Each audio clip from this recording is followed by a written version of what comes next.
Good evening, ladies and gentlemen. This is trial day 2 of the Derrick, Chauvin, George Floyd murder trial. Derrick Chauvin's trial live 9-year-old teen who recorded video of George Floyd's death among witnesses.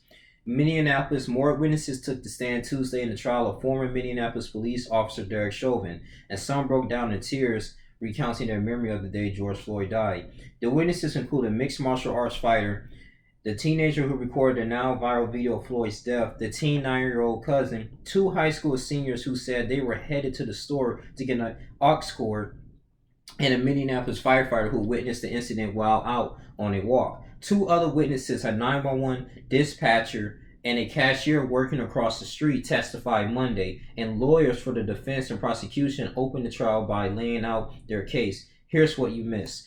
Floyd, a black man, died in police custody on May 25, 2020, after Chauvin, who is white, pinned his knee against Floyd's neck for more than 9 minutes as Floyd cried out, "I can't breathe," more than 20 times. Chauvin is charged with second-degree murder and second-degree manslaughter.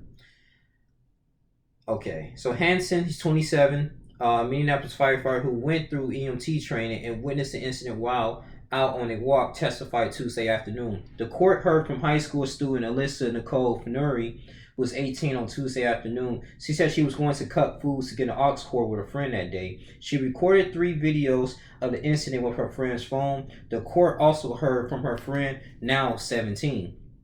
A 9-year-old girl who wore a shirt with the word love on it the day George Floyd died, testified.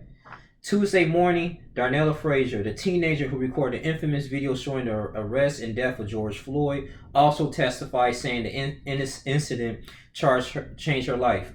Judge Peter Cahill denied a state motion first thing Tuesday to keep all audio and video of 4 key witnesses from being made public. While Cahill said the witnesses, including the now 18-year-old woman who was 17 at the time and filmed a bystander video that went viral, will be allowed to be referred to by the first name only. They will not speak or spell their names on camera audio.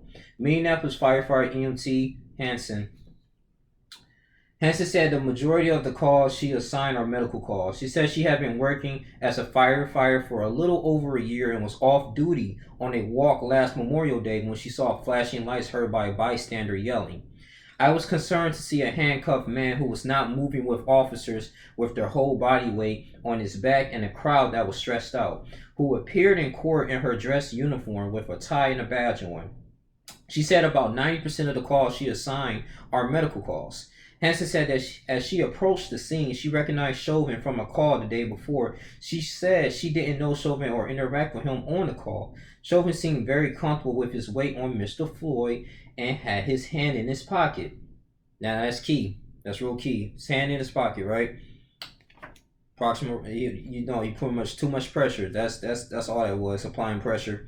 Hansen said she was immediately concerned about Floyd's because he wasn't moving, and his face looked puffy and swollen. She also noticed he was in an altered state, no longer responding to painful stimuli, the knee on his neck with body weight behind it.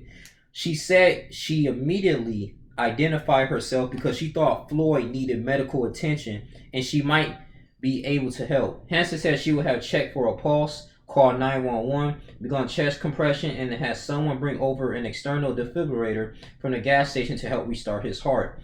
She has heard on video begging officers to check Floyd's pulse. They should have done that. They didn't check his pulse. That's what's going to give him. That's the crazy part. I could have been given medical assistance, and that's exactly what I should have done, she said. But the officers didn't let me into the scene. Next, were you frustrated? According to prosecutor Matthew Frank asks. "Yes," Hansen said, and she teared up, touched a tissue to her eyes, and took a drink of water. "I was desperate to help." Hansen said she began recording the scene because memories of witnesses are never going to be good as a video. In a 911 call Hansen made following the incident, she said, "I literally watched police officers not take a pulse, and I'd do anything to save a man." Chauvin's defense did not want Hansen to testify, and a finally led defense attorney Eric Nelson. Her testimony will be speculative. All right. Outside the courthouse, high school English teacher, you have Miss Kia Hurt. She was 48, sat wrapped in blankets, and heavy chains locked to the security fence surrounding the building. Hurt, who has 2 kids, she has been locked to the fence for almost 24 hours with a few breaks. Tuesday afternoon, she was one of only about 10% quietly calling for justice for Floyd. These fences that the city erected are representative of their inability to build a relationship with the community, she said, gesturing at the razor and barbed wire barricades. If I have sit out with these silly chains on to get you to listen to me, I will. It's the one thing I can do. This is a choice that I am making for my kids to experience one tough day in hopes of making some small difference against racist policing. I was scared of Chauvin, witness says. A 17-year-old high school senior, she testified Tuesday afternoon. She said she was one of the couples to get an aux cord. Okay, the girl told prosecutors Aaron Eldridge she got out of the car because it sounded serious. I got out of the car and walked up, and that's when I saw George Floyd unconscious. He wasn't talking anymore, and he was talking when he pulled up. The girl said she saw Chauvin pushing his knee into Floyd's neck. She said she saw Chauvin reach for a chemical spray. He did grab his mace and started shaking it at us. Asked by Eldridge how she felt about that, she said she was scared.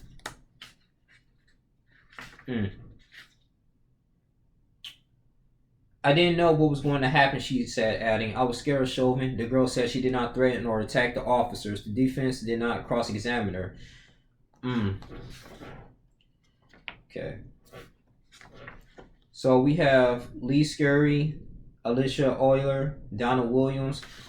So as you can see, this was a very emotional day. This was trial 2 following up, and this was the witnesses. What really kind of brought to my attention was like the 17-year-old. Now she's 18, and when she saw this, she was scared to intervene, and which she should. She as the officer, like I said, Chauvin was having the spray, trying to she didn't want to get sprayed, she didn't want to get pepper sprayed. Then you had Tao, I think, when the Asian officers, other officers on the bystanders not doing anything, and she was like, if I intervene, I might get killed or I might be put in this position. So I think she was I'm very happy and I'm very proud of her, that especially all the witnesses that testified, but for the most part for this young lady, that her bravery, that she spoke her truth.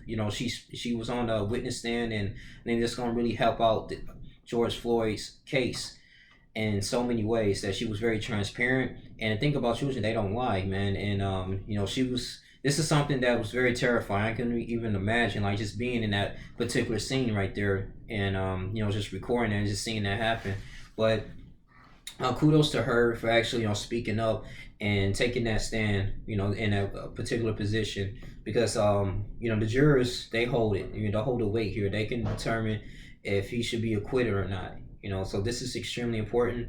Donald Williams, who was an ex-MMA fighter, he said he'd been into many chokeholds before, and he was saying they should not apply the blood choke. Do not do the blood choke hold. Do not do that. And that's pretty much just a little submission position that for the most part you can have someone unconscious.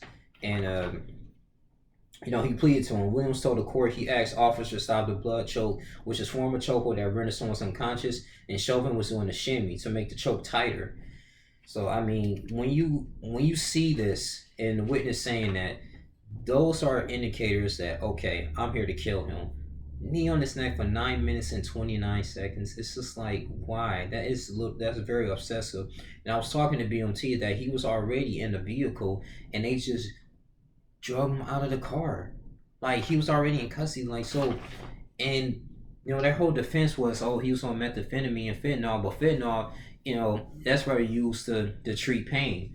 Okay, yes, and the side effects is nausea, confusion, anxiety, a lot of little things that can go on with you. And methamphetamine, people use that to treat ADHD, but the thing is that those drugs you can overdose on those drugs. And he did say he was claustrophobic. He was like, I'm sorry, look, I'm scared. He even knew it, even though he was 6'6", over maybe 200 some pounds, a big dude. But at the same time, yeah, they wrestled with him, they had a hard time with him, but you guys had him in handcuffs.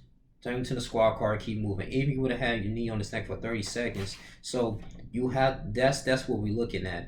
It's too obsessive. But he has a lot of evidence. We've seen the videotapes. it's just a lot that's going on. But according to the autopsy, they're gonna go about it. Going to the medical examiner, that he died over, through the drugs. But I don't think he was dying due to those drugs. That's me personally. But we're gonna move on. This is a lot of. I'm just going. I think I pretty much read everything here.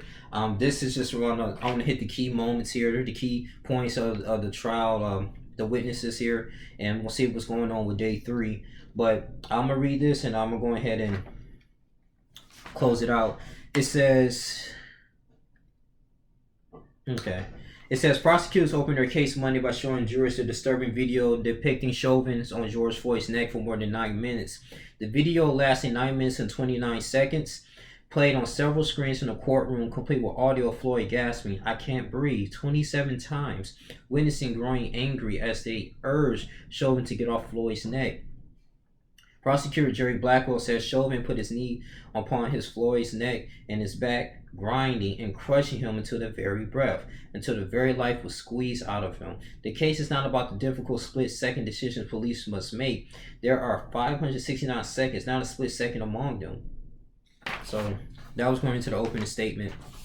But that's all I'm really going to say. I'm going to follow up with tomorrow if they have it, the court case, whenever next time they have it. And I'm just continue to do here to go into the news. So tell me what you guys think. It might be controversy. I just want to hear everyone's thoughts. Some people believe he's going to be acquitted. I hope not, but we're going to see, man. But it's your boy Lee Jr. Like, comment, subscribe, share this video. It's the fastest growing channel in the world. Thank you for the support. I'm out. Deuces.